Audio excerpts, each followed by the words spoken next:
Donc, on va démontrer la formule du binôme de Newton. Je vais faire deux petits rappels d'abord sur ce qu'on appelle les coefficients binomiaux, que vous connaissez, d'accord. Le premier est simple, donc je vais, à partir du triangle de Pascal, je vais faire ces deux rappels. Je vous rappelle qu'on construit le triangle de Pascal de cette façon, c'est-à-dire qu'on part vers 1, ensuite on fait rien plus 1, ça fait 1, 1 plus rien, ça fait 1, 1 plus 1, ça fait 1, 1 plus 1, ça fait 2, 1 plus rien, ça fait 1. Rien plus 1, ça fait 1, 1 plus 2, ça fait 3, 2 plus 1, ça fait 3, 1. Et puis je continue ainsi, 1, 4, 6, 4, 1, etc. etc. On remarque que sur cette colonne et sur cette diagonale, il n'y a que des 1, d'accord.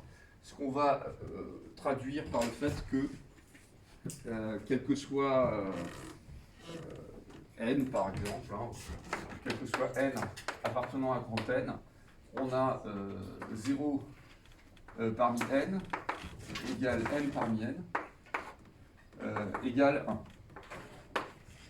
D'accord ? Voilà. Donc ça c'est le premier rappel.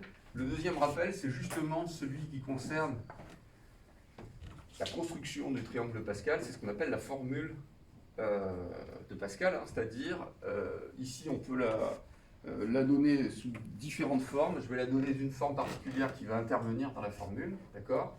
Donc quel que soit k appartenant à, alors on va prendre un n fixé, hein, d'accord, pourquoi pas celui-ci. Donc quel que soit n appartenant à n, quel que soit k appartenant à n, on va avoir, donc je vais prendre k-1 parmi n, plus k parmi n, égale k parmi n plus 1. Alors comment, je vous rappelle cette formule, hein, d'accord. Donc n représente l'étage, donc là c'est étage 0, 1, 2, d'accord. Et puis ici le k représente la colonne. Donc par exemple, j'ai écrit ici que k égale 2 et n égale 2, d'accord. Donc ça nous fait k-1, c'est-à-dire 1 parmi 2, plus 2 parmi 2 égale 2 parmi 3. D'accord. Donc j'ai cette formule, hein, qui marche aussi. Ici, je mets 2 parmi 3 plus 3 parmi 3 égale 3 parmi 4. D'accord. Donc voilà comment fonctionne cette formule de Pascal qu'on va utiliser dans cette preuve. D'accord. Ça, ce sont les deux rappels. Et on commence la preuve de la formule. Donc montrons par récurrence sur n appartenant à n que, alors on va appeler ça Pn, hein, la propriété Pn qui est donc a plus b puissance n. Alors, bien sûr, il faut que je mette soit a b appartenant à c, d'accord. A plus b puissance n égale somme de k égale 0 à n de k parmi n de a puissance k b puissance n moins k. Formule, bien sûr, à connaître absolument par cœur. Donc, initialisation, ça me permet de refaire une récurrence. Donc, je vous rappelle qu'une récurrence est construite sur 3 étapes: l'initialisation, l'hérédité et la conclusion. D'accord. Il ne faut pas oublier la troisième.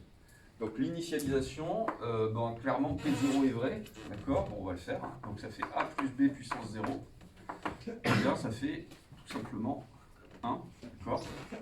Et puis, d'un autre côté, somme de k égale 0 à 0 de k parmi 0 a puissance k, b puissance 0 moins k, il n'y a qu'un terme dans cette somme. C'est justement 0 parmi 0 qui vaut 1 par convention, puisque 0 factoriel vaut 1 par exemple. A puissance 0, b puissance 0, et ça vaut 1. Voilà. Donc, l'initialisation est vérifiée, donc P0 est vrai. On passe à l'hérédité.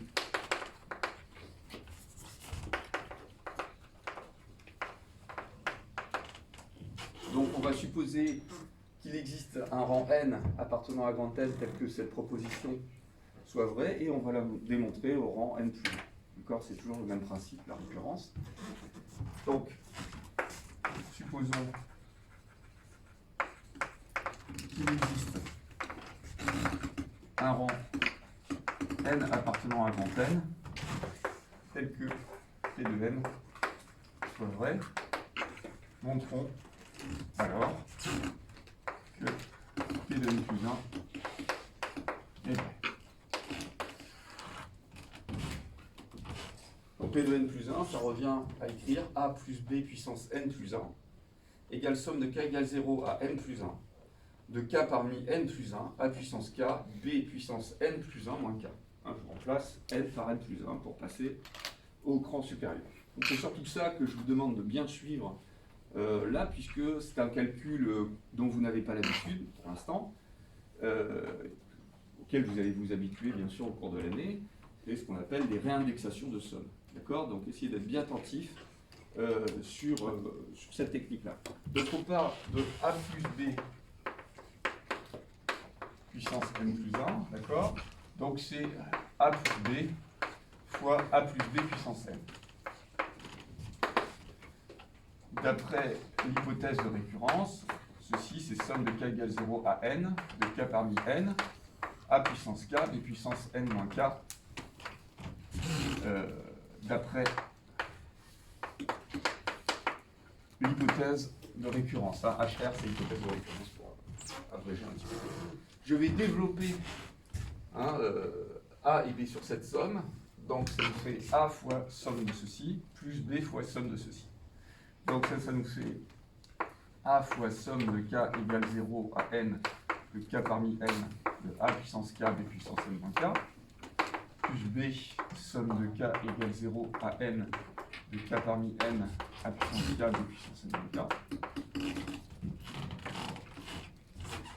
Je vais rentrer le A à l'intérieur de cette somme, et pareil ici. Donc je vais avoir A puissance k fois A, ça fait A puissance k plus 1. Et ici, je vais avoir B puissance n moins k fois B, ça fait B puissance n plus 1 moins k. Donc je l'écris, ça fait somme de k égale 0 à n, de k parmi n, de A puissance k plus 1, B puissance n moins k, plus somme de k égale 0 à n, de k parmi n, A puissance k, B puissance n plus 1 moins k. Maintenant, j'ai toujours en tête ce que j'ai dit tout à l'heure, c'est-à-dire que je voulais montrer P n plus 1, à la propriété au rang n plus 1, c'est-à-dire que là, je dois avoir k parmi n plus 1, bon, je ne l'ai pas encore, je comprends bien que c'est la formule de Pascal qui va nous aider à l'avoir. Ensuite, je devrais avoir A puissance k, B puissance n plus 1 moins k. Je m'aperçois que la somme le terme général de la somme qui ressemble le plus à ça, c'est celle-ci. Donc celle-ci, je ne vais pas la toucher, et je vais modifier un tout petit peu celle-ci. Alors, qu'est-ce que ça veut dire modifier? Bien sûr, je ne peux pas changer la somme, je vais avoir exactement les mêmes termes, sauf que je vais décaler l'indice. D'accord? En décalant l'indice, je vais les réécrire d'une autre façon qui va ressembler en fait à celle-ci. Hein, on va voir. Donc, je répète, je garde cette somme et je vais transformer celle-ci. Alors, pour des raisons pratiques, vous allez voir après, je vais passer cette somme à gauche et celle-ci à droite. Vous allez voir pourquoi, il n'y a aucune difficulté, hein, d'accord? Donc, ça fait somme de k égale 0 à n, de k parmi n, A puissance k, B puissance n plus 1 moins k, plus... Alors, je vais peut-être faire des explications à côté, je les effacerai après, hein, si vous voulez les noter. Pour la réindexation. Alors ce que je vais faire, je vais remplacer k plus 1 par un seul indice. Je vais dire ici, en fait, je vais poser L égale k plus 1, d'accord? Sachant que k va de 0 à L. Ça va? Donc ici, je répète, je vais remplacer k plus 1 par un autre indice que je vais appeler L. Ok? Alors bien sûr, comme je vais être obligé de remplacer tous les cas, d'accord, je vais essayer de dire, à ce moment-là, ça veut dire que si L égale k plus 1, ça veut dire que k égale L moins 1, hein, d'accord, et que L va de quoi à quoi? Alors, ça, réfléchissez un tout petit peu, ça va de... Ça commence à quoi, L? Pour que k aille 0, par exemple, il faut que L soit égal à 1, d'accord? Ça va de 1 à n plus 1. Je décale vers le haut. Ça va? Donc autant k aller de 0 à n, autant L va aller de 1 à n plus 1. D'accord? Donc je réécris cette somme. Ça fait somme de L égale 1 à n plus 1. Donc je vais utiliser le... Vous comprenez? Donc cette somme, hein, vous êtes bien d'accord, ça va être celle-là. C'est la même. Ok? C'est exactement la même. Je vais juste l'écrire un peu autrement. Donc le k, eh bien ça vaut n-1 parmi n, hein, c'est ce que j'ai écrit. Le k plus 1, c'est L. Et donc B, ça va être B puissance n moins L moins 1. Entre parenthèses, L moins 1. Alors ensuite, vous comprenez, j'espère, mais on va reparler de ces sommes, que ça c'est ce qu'on appelle un indice muet, c'est-à-dire que je l'appelle L, W ou Z, c'est exactement pareil. Donc si vous voulez, je peux lui redonner le même nom, c'est-à-dire je peux le renommer K. C'est pas du tout un problème, c'est un indice muet, c'est-à-dire que si on écrivait les termes de la somme avec des pointillés, il n'y aurait jamais de L dedans, ni de K. D'accord? Hein, à l'image de, par exemple, si j'écris la somme de K égale 1 à N des K, eh bien, K va parcourir donc K, on va dire 1 à 5, voilà, d'accord. Somme de K égale 1 à 5 des K, c'est 1 plus 2 plus 3 plus 4 plus 5. C'est-à-dire que j'obtiens la somme des K allant de 1 à 5, alors de 1 en 1, d'accord, des nombres K. Vous voyez que là-dedans, il n'y a aucun K. Ok? Par contre, il y a évidemment des N, hein, puisque ici je continuerai jusqu'à N-1 plus N. Donc, ça, c'est ce qu'on appelle un indice muet, c'est-à-dire qu'il n'intervient pas dans l'écriture réelle de la somme. Donc, tout ça pour dire que je vais rechanger le nom, d'accord? Donc, ça nous fait somme de k égale 0 à n. Bon, je vais doucement parce que sinon, si je commence à faire une étape supplémentaire, il faudrait faire, hein, on est bien d'accord? Maintenant, vous allez sûrement comprendre. Donc, plus somme de k égale 1 à n plus 1, de k moins 1 parmi n, a puissance k, b puissance. Alors, vous voyez que là, si je développe le signe, ça fait n plus 1 moins k. Ce qui ressemble exactement, hein, à ceci. C'est exactement ceci. Ok? Alors maintenant, on s'approche. Sauf que ici, vous voyez que ma somme, je vais encore faire un petit dessin ici pour vous expliquer. J'ai à gauche une somme qui va de 0 à n, et à droite une somme qui va de 1 à n plus 1. Qu'est-ce qu'il faut que je fasse pour regrouper ces deux sommes ensemble? Je vais aller de quoi à quoi?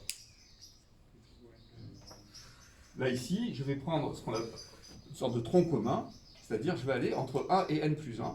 Et je vais sortir ce qu'on appelle les termes extrêmes. C'est-à-dire que je vais sortir le terme en k égale 0 de cette somme et le terme en k égale n plus 1 de cette somme pour avoir quelque chose entre guillemets à mettre en facteur. Donc je le fais. Donc ça fait, ça va être un peu serré là, mais je vais le faire en haut. Donc j'ai a plus b puissance n plus 1 égale. Donc, oui, alors je sors le terme en k égale 0. Donc ça fait 0 parmi n de a puissance 0, b puissance n plus 1 moins 0, d'accord, plus somme de k égale 1 à n de k parmi n de a puissance k, b puissance n plus 1 moins k, plus k égale 1, somme de k égale 1 à n, hein, puisque je vais sortir le terme en n plus 1, de k parmi n, pardon, k moins 1 parmi n, a puissance k, b puissance n plus 1 moins k, plus, comme je disais, le terme en k égale n plus 1, ce qui fait n plus 1 moins 1, donc n parmi n, a puissance n plus 1, b puissance n plus 1 moins parenthèse n plus 1, c'est-à-dire b puissance 0.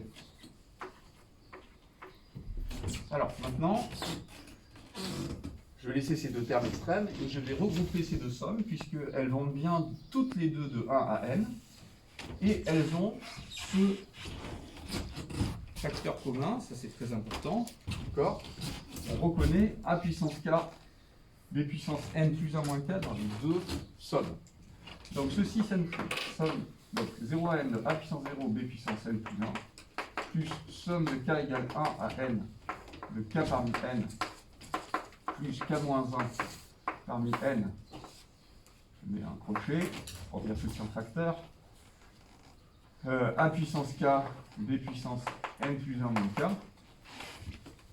plus n parmi n de a puissance n plus 1, b puissance 0.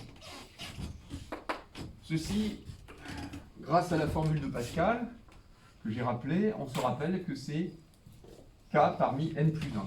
D'accord? Donc je répète, ça fait 0 parmi n. Alors je vais pas le mettre tout de suite, hein, vous allez voir pourquoi. Donc je m'occupe de cette somme. Donc cette somme, elle s'écrit somme de k égale 1 à n de k parmi n plus 1 de a puissance k, b puissance n plus 1 moins k. Alors pourquoi j'ai pas mis ces deux termes? Parce que si on se rappelle ce on veut somme de k égale 0 à n plus 1 de k parmi n plus 1 de a puissance k, b puissance n plus 1 moins k. Là, je suis content parce que je l'ai, mais seulement de 1 à n. Alors que nous, on le voudrait ici de 0 à n plus 1. D'accord? Donc il me manque le terme en k égale 0 et le terme en k égale n plus 1. C'est-à-dire il me manque 0 parmi n plus 1, a puissance 0, b puissance n plus 1 moins 0. Et il me manque n plus 1 parmi n plus 1, a puissance n plus 1, b puissance 0. Et en fait, ce que j'ai dit ici, c'est que tous les coefficients binomiaux du type 0 parmi n parmi n, etc., etc., donc par exemple 0 parmi n plus 1 et n plus 1 parmi n plus 1, tous ceux-là sont égaux à 1. Donc je peux remplacer donc 0 parmi n par 0 parmi n plus 1. C'est pareil, ça marche. A puissance 0, b puissance n plus 1. Et ici, je peux remplacer n plus 1, n parmi n par n plus 1 parmi n plus 1. A puissance n plus 1, b puissance 0. Là, c'est quasiment terminé. Ici, donc, je précise, je le reprécise. Hein. Ces deux nombres, je peux dire qu'ils sont égaux, puisqu'ils sont tous les deux égaux à 1.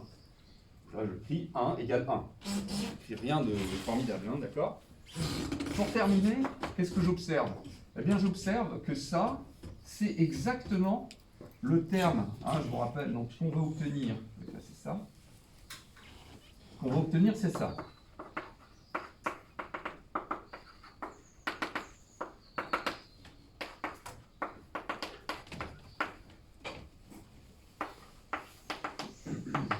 Voilà. On veut obtenir ceci. D'accord? Là, ici, j'ai exactement le terme en k égale 0 de cette somme. 0 parmi n plus 1, a puissance 0, b puissance n plus 1 moins 0. Ok. Et là, j'ai exactement le terme en n plus 1 de cette somme, c'est-à-dire n plus 1 parmi n plus 1, a puissance n plus 1, b puissance n plus 1 moins n plus 1, c'est-à-dire 0. Et donc là, je peux regrouper ça comme étant la somme de k égale 0 à n plus 1, de k parmi n plus 1, a puissance k, b puissance n plus 1, moins k. Donc, P de n plus 1 est vrai. Là, ici, il faudrait, pour passer de là à là, vous mettez la formule de Pascal. Voilà. Et puis, ici, donc, il nous manque juste la conclusion. D'après le principe de récurrence,